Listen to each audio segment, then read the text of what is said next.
Hi,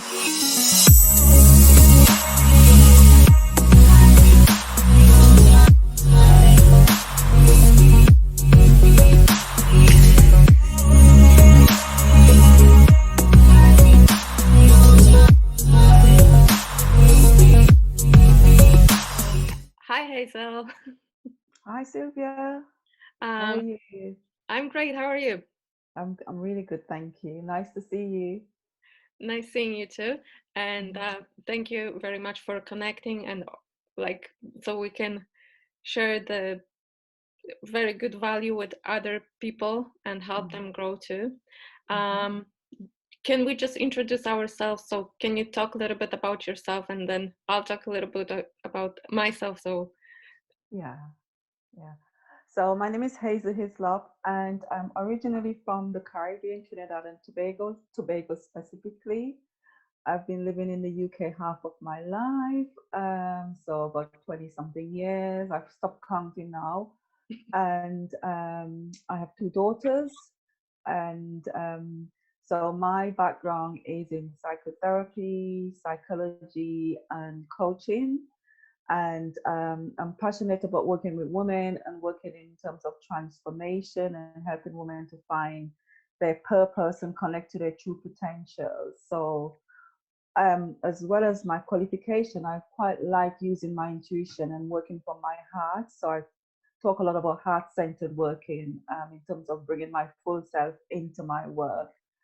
And I'm really excited about doing this video with Silvia because the minute we met on the Mandela Mile Leadership Program, and we just really connected, and we had so much in common in terms of our history that we thought it was really good to continue this relationship. So yeah, so thank you for listening and watching our video, and I'm going over to Silvia so she can do her introduction. I think we also need to say that we're not in the same room. We're in different.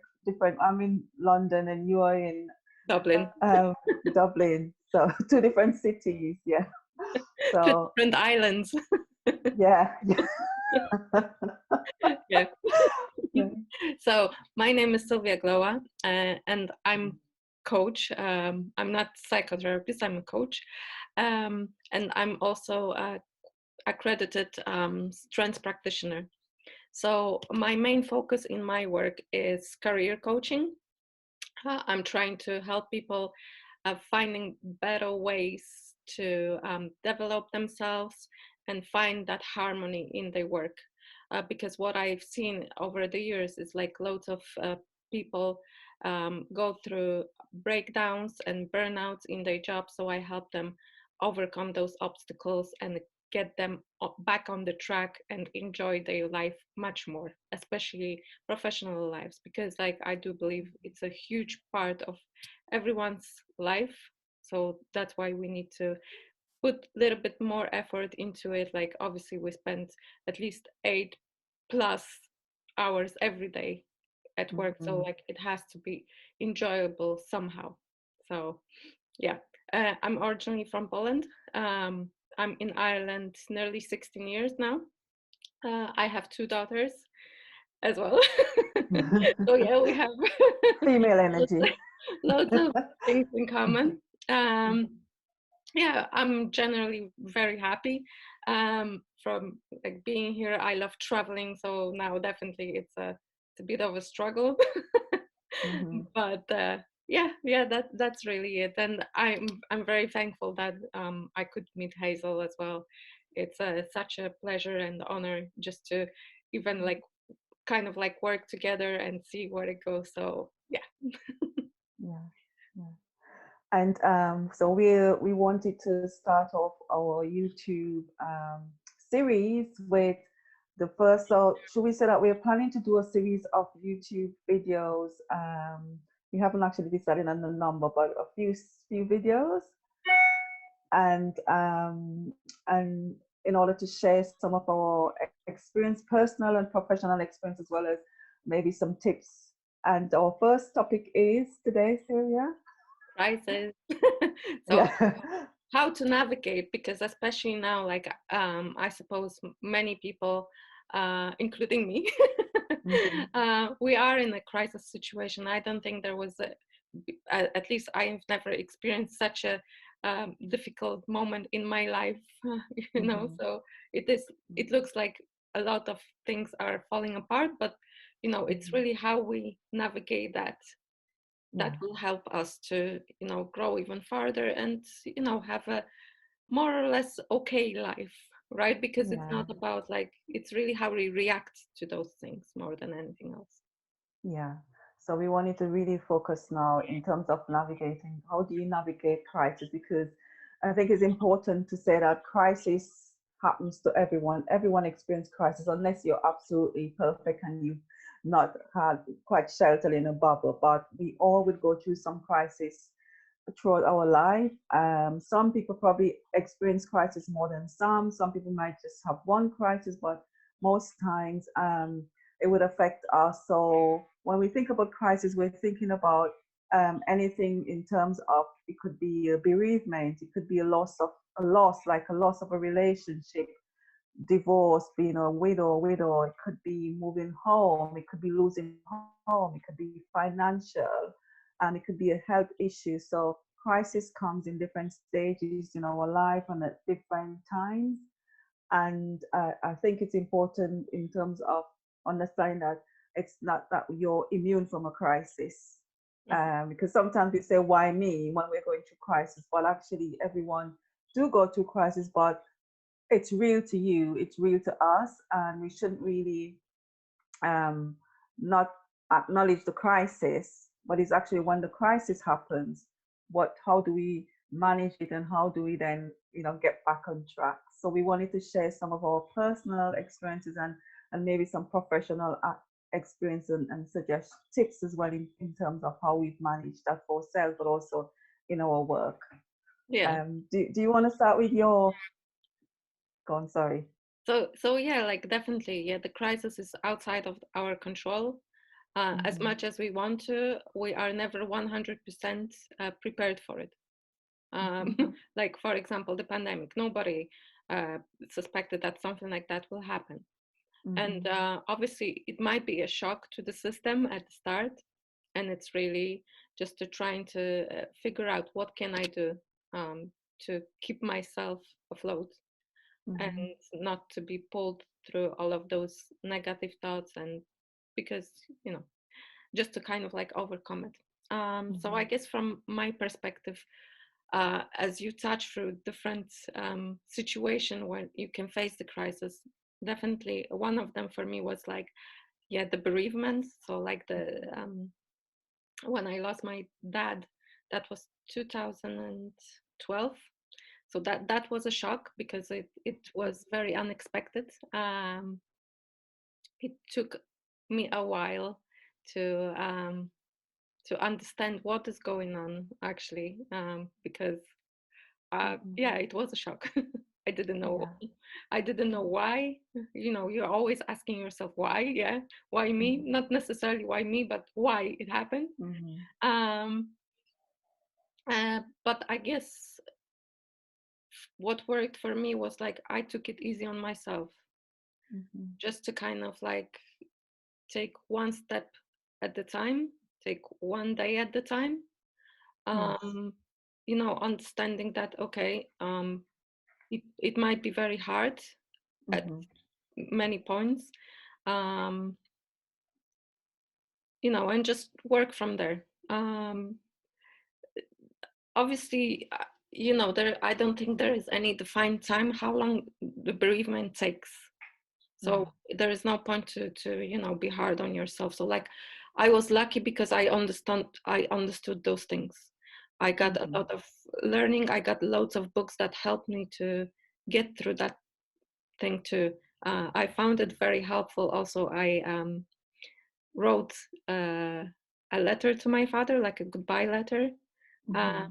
so like within a time, it took me probably like good 3 years Mm-hmm. just to kind of like, little by little, get back to myself. But yeah, Yeah. I think yeah, Yeah. the biggest lesson was for me just take it easy on myself. Yeah. And were you were in the in Dublin when your father passed? Yes, I was not. Okay. Yeah. So he passed back home. I was in Dublin. I was working. I took some time out.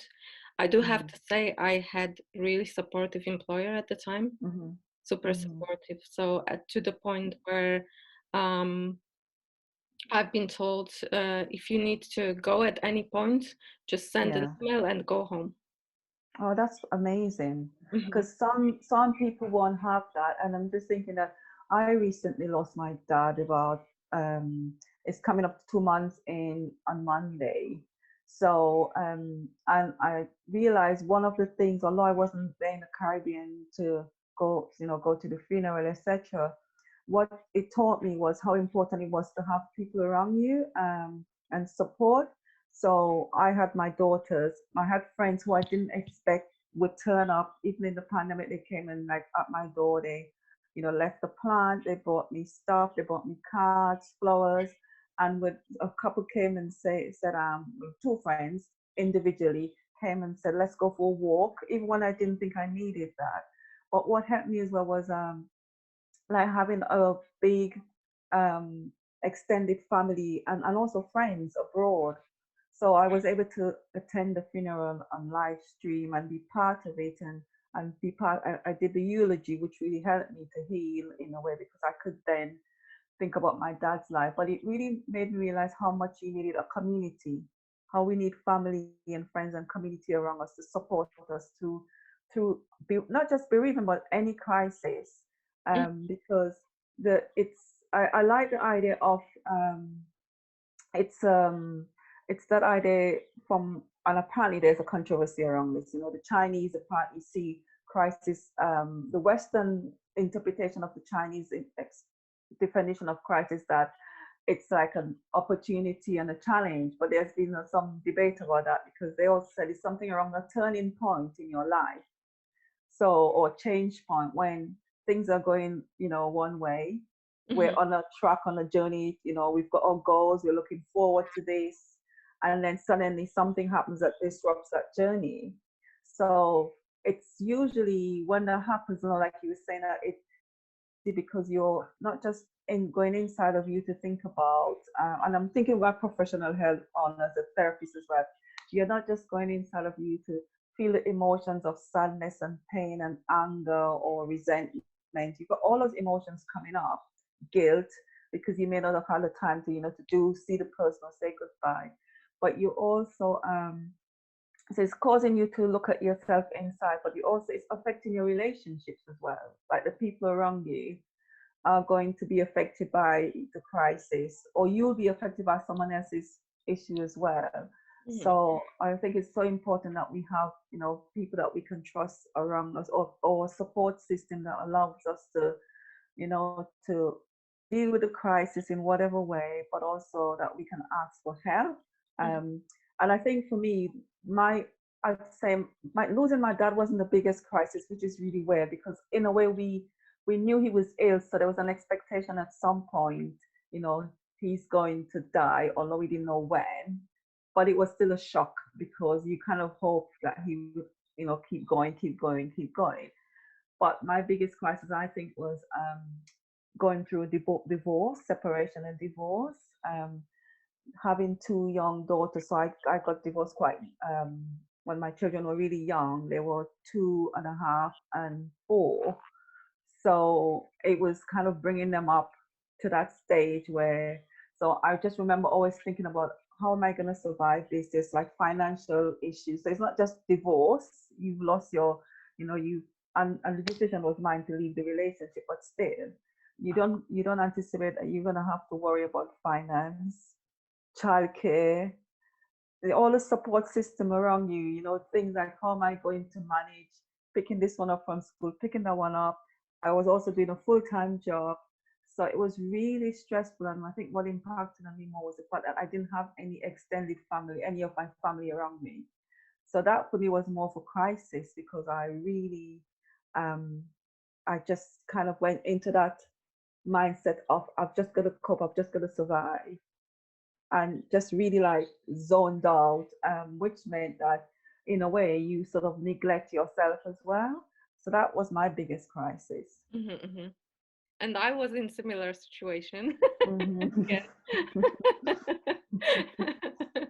um, and it takes a lot of energy. Yeah. Mm-hmm. You kind of know inside that you have to be okay, like, because like, okay, as much as like you want to be authentic to your children, like you still want to show them some strength so they're not Mm-hmm. falling apart, right?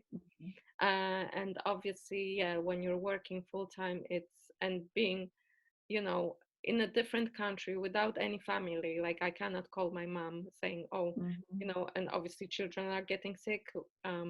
You know, there are there's time off from school, things like that. So it yeah, it's really hard. Yeah. Mm-hmm.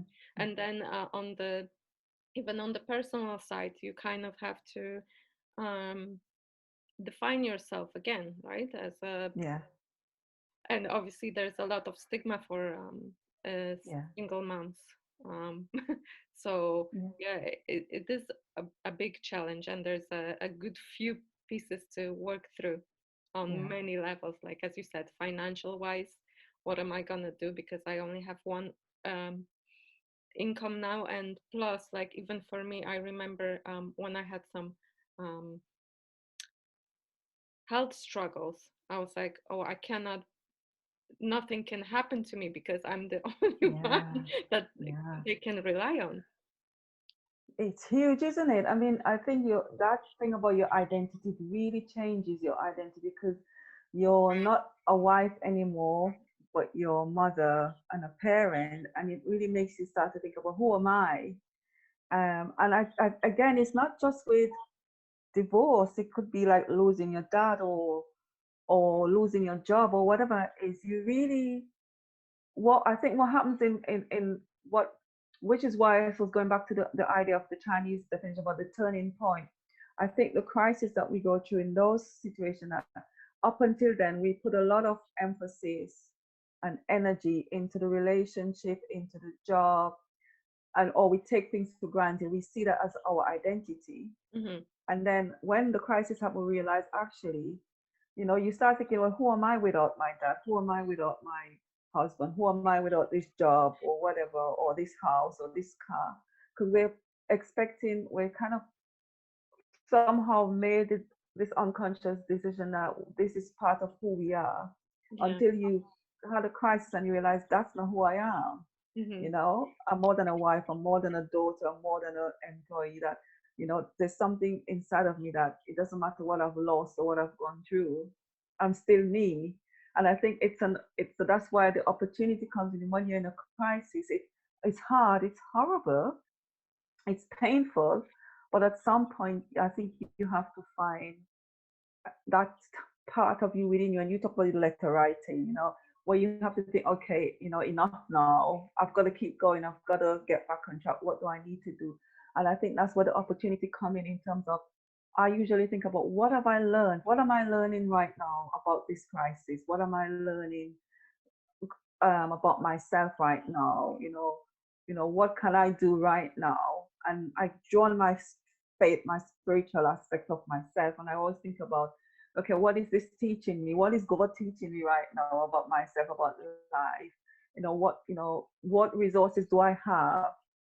What can I control and what can't I control?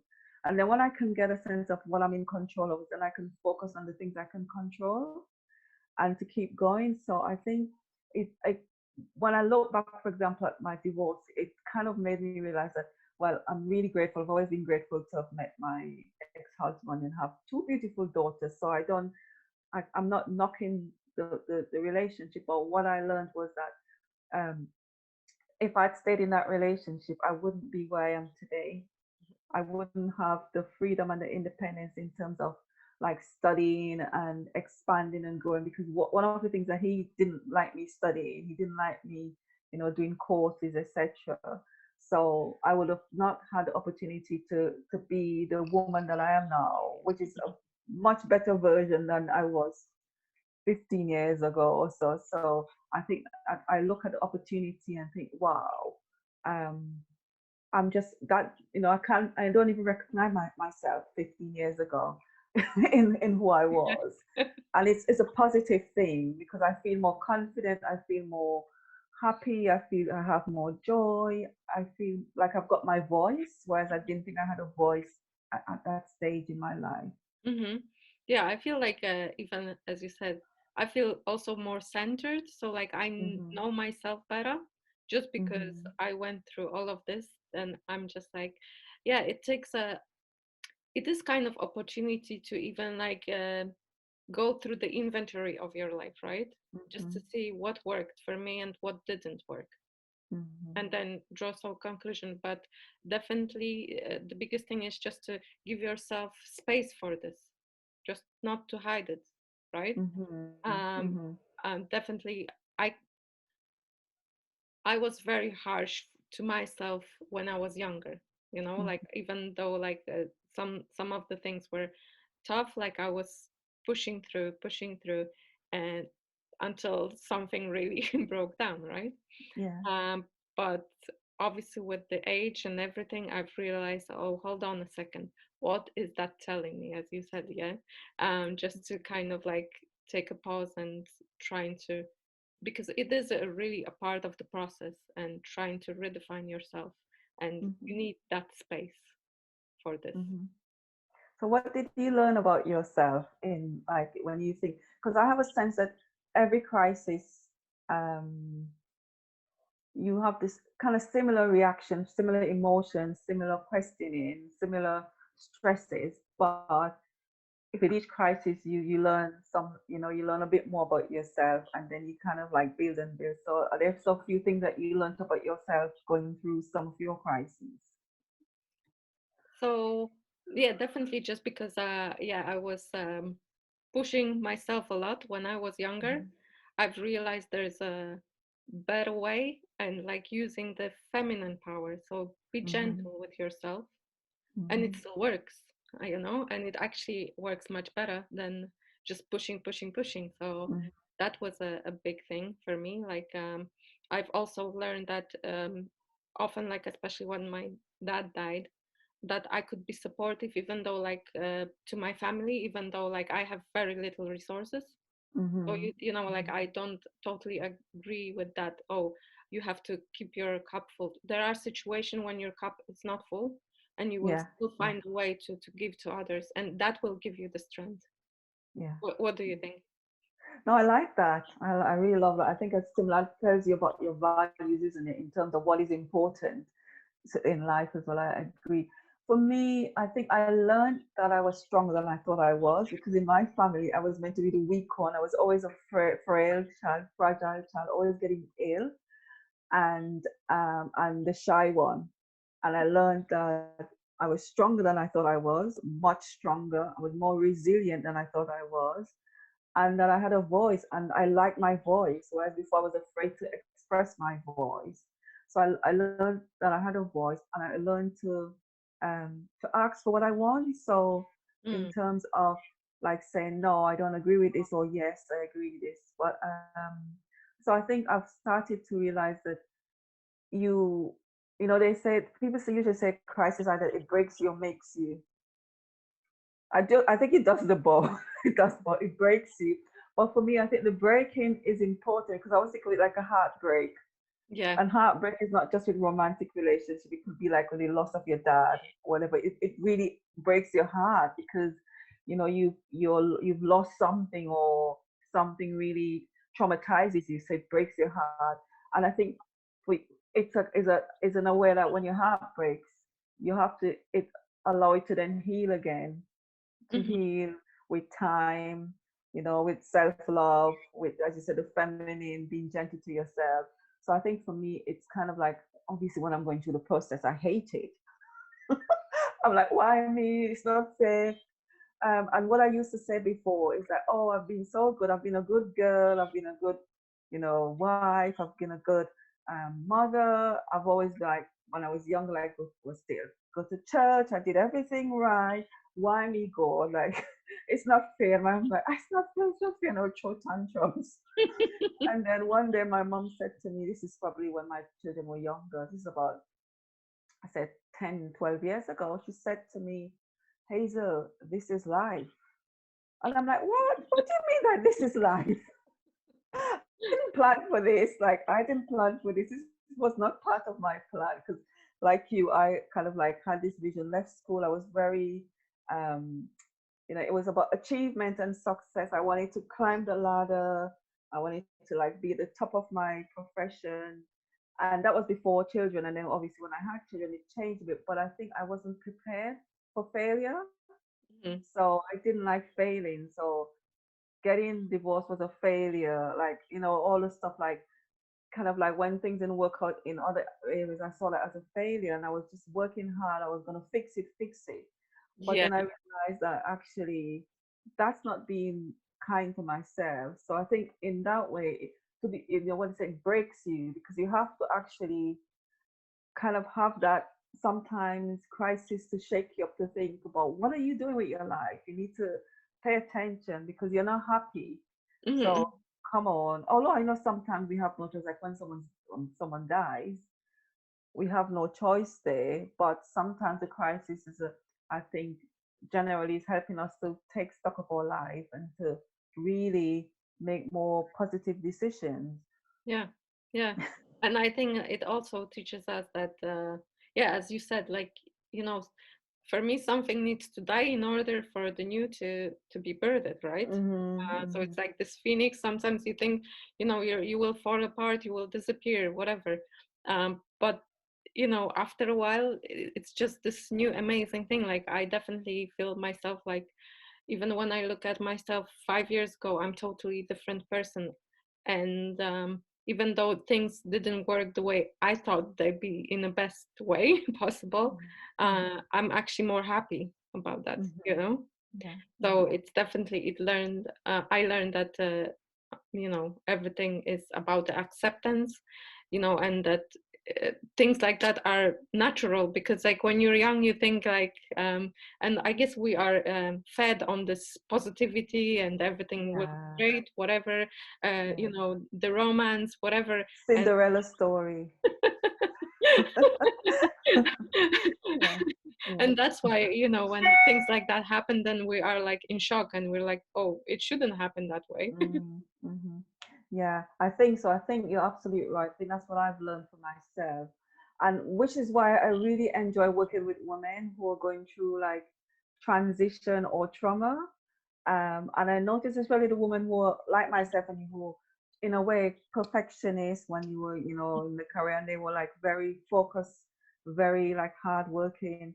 When crisis come, it's really a shock for them because they've, up until the crisis, they've achieved everything. Everything went, was going well for them. Like they probably were top of their class, got good grades, got good jobs, were just coming like whatever. And then this thing. So I like that working with women because it's kind of an opportunity to reset and Hmm. to stop and think, well, where am I right now? And where do I want to go? What Yeah. do I need to get back on track? So it because I think I see that what I've experienced in myself, I could see it in other people as well. So and which is why for me, I think the other thing reason why connecting with you when I sort of learned a bit more about you and I read your profile as well on LinkedIn was kind of you going through stress at work because that was also another wake up call for me with crisis because I was really ambitious and working hard and then I was experiencing stress myself. You wouldn't think that, would you? I work in mental health. I'm a therapist. I've done coaching, but yet, and I train and supervise, but yet I didn't recognize within myself that I was stressed until my body started collapsing. And that's sometimes all the that was showing stress crisis in people's rather than emotion, it might show up in their body. You might start having aches and pain, or I literally sometimes couldn't walk. My body, I felt like I used to say I felt locked in my body. Hmm. And it took me kind of a while to go. I went to a kinesiologist and then start realizing actually I am stressed, I am burnt out, and I need to start looking after myself. I need to start practicing self care. So I'm really big on self care as well, in terms of even when you're going through crisis or even when you're experiencing stress, whatever, you need to find time to look after Yeah. yourself, to fill up the tank again, to fill up Hmm. Hmm. your energy bank again. Yeah, yeah, yeah, yeah. Take it easy. Yeah, it's really Yeah, important. I found it yeah. too. And plus, like, yeah, it makes mentally it takes it easier, that like it's easier to accept certain things mentally if Mm-hmm. your body is nourished. So like Yeah. if you kind of sleep better and everything, yeah, definitely. Hmm. Mm-hmm. That was a big learning for me as well. Like, yeah, when it comes to work, yeah, maybe that's that's for another session. Yeah, yeah, we that's another topic, yes, in itself, yes. But yeah, um so like, yeah, in terms of the crisis, definitely, as you said, it's an opportunity, definitely, Mm-hmm. and that's how we should perceive it. Mm-hmm. And then, as you said, it's a opportunity to develop a new strategy for yourself. Mm-hmm. Mm. Mm-hmm. And take it like a practical steps. Okay, even if you want to turn your life upside down completely, you Mm-hmm. know, trying to do the workable plan of like, okay, how can I do that? And obviously, not to be so tough and very specific on that. Yeah, yeah. Be gentle with yourself, be kind to yourself. Yeah. And I think it's something about timing. But what I also think helps, when if you've been through one crisis, you know that you've come through that before. So maybe remembering when in the past when things have gone wrong or when you've gone through trauma or crisis, what did you do to get out of it? Yeah. Because you survived. And today is the anniversary of the pandemic since in the UK that Hmm. we went into lockdown. Hmm. Um, and so I was saying to my daughter this morning, she's saying her birthday is in 6 days, and she's saying, "Oh," I was saying to her, "Oh, do you realize today is the anniversary in England when we went into lockdown?" And she was like, "Oh, I was thinking about my birthday, and it's the second time I'm not going to get to celebrate my birthday." And I said, "Yes, but you survived another year in the pandemic. There's a lot of people who died through the pandemic with COVID or even would not be here today Hmm. to to celebrate life. So Hmm. I just think sometimes it's just that little thing reminder that I've made it. So taking each day at a time, like that, you wake up each day and you think, I could breathe, I've got life, I've made it another day. And sometimes getting through crisis doesn't mean that we have the answer, we know what it's going to be in a year's time, but it's just been taking one day at a time Hmm. to, like, to just think, that I've, that to see that you're alive. And I always think the fact that you're alive means that there's more for you to do, Hmm. that there's more for your life expanding. So I think it's just really that gentle, one day at a time. Sometimes the journaling as well, like having a journal where you can um, write down things about how you're feeling, what you're thinking, and just going with the flow as Hmm. well. Hmm. I guess it's also like, trying to divert your focus and your thoughts as Hmm. well. So like every time you're kind of hearing, very negative thoughts on your mind, trying to Hmm. reshape them. So like Yeah. if you're thinking about yourself, oh, I'm broken, or I don't know, I'm confused, trying to maybe divert it to like, okay, I'm waiting for the better times to come. Yeah, yeah, Because yeah. the thing is like, obviously in that situation we feel like, it's gonna take forever, but it won't. Hmm. Like, it's always, a period of our life, and it has to be there for many reasons. So Hmm. Yeah. yeah. So I think we've covered quite a lot Yes. actually, and it's really been great sharing this space with you and listening to your experience and just sharing my experience with you as well. And I'm sure there are a lot of people who would be listening to this video and thinking that that fits for me or that doesn't fit for me. Um, but I guess there's not really a right or wrong way of coping with crisis. The main thing is just being aware, as you said, accepting this is what it is and taking things day by day. And I suppose also when you can't help yourself, but also looking for help, asking for help. Sometimes that might mean connecting to friends, asking friends or family to help for help. Sometimes it might mean going for coaching or therapy, Hmm. whatever you have to do, or asking your employers for time off, whatever you need to do in order to survive that part of your life. Hmm. It's important to ask for help. Asking for help is not a bad thing. We shouldn't be ashamed to ask for help. And so Hmm. I'll Hmm. encourage that. Hmm. And like as you said, it's like allowing yourself doing new things. So like even Mm-hmm. if you haven't done, for example, therapy, or you haven't been doing the journaling, or I don't know, gentle yoga, whatever it is in that Mm-hmm. thing that you that could help you, it's always worth to try to stay open minded. And if it, even if it doesn't work, try something else, Yeah. right? Yeah. I think, yeah. Absolutely. Absolutely. Right. Gosh. So So it was brilliant doing this tape with you, video with you, Sylvia. So I look forward to for the others to come. yeah, and definitely, like, if any of the listeners have any suggestions of like what we can prepare for the any Mm. of the next recording, obviously they can leave any comments. And we'll, Yes, because we want to be supportive, like we need to support each other, especially now. absolutely. Right. So thanks Okay. very much. Thanks for listening, everyone. Thank you. Thank you.